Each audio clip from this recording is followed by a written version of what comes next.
تو کہتا ہے چشتی کے اسلام میں شک ہے، میں کہتا ہوں تیرے کفر میں پک ہے.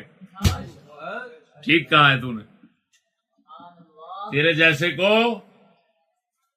جیسے کو میرے اسلام میں شک ہے اور مسلمانوں کو تیرے کفر میں پک ہے. اب میرے بھائی یہ سنو،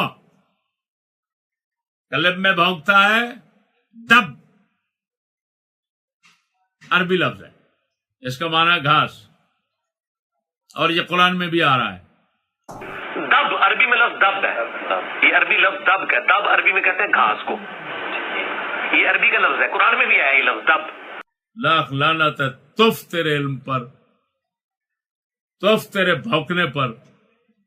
کہاں ہے وہ بغیرت؟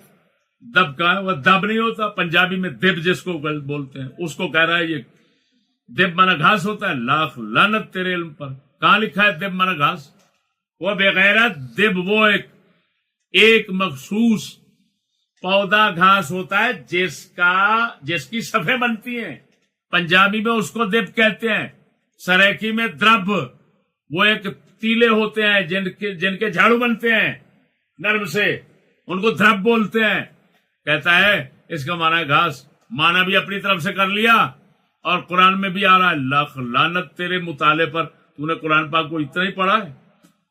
بیٹھ کر تو بھونکتا ایسے ہے جیسے قرآن نعوذ باللہ من ذالک یہ ساری کائنات نے تیرے سے ہی پڑھا ہے. اور حشر تیرا یہ ہے کہ تجھے اتنے پتہ نہیں یہ لفظ قرآن میں آیا کہ نہیں آیا. دب گھاس ہے، دب گھاس نہیں ہے بغیرت. یہ دب جو ہے نا، یہ پتہ ہے کیا دب ہے؟ یہ ہے دب، یعنی مرزا دب. اس کا معنی یہ ہے، بغیرت معنی کر رہا ہے. دب کا معنی ہے مرزے کو دب. یہ دب ہے، یہ قرآن میں نہیں ہے. اور گھبرانا نہیں ہے، جس طرح کہ تم نے دب گھاس بنا لیا اور قرآن میں جھوٹا سا کہہ دیا. یہ میں نے دب تیرے لیے جو خاص کیا ہے یہ اسی طرح کی بات ہے. یہ لفظ دب یہ بالکل پنجابی میں استعمال ہوتا ہے کہ نہیں ہوتا؟ اور دب کے رکھے نوئے کہنے دب کے رکھ، تون کے رکھ، یہ وہی دب ہے، یہ وہی دب ہے.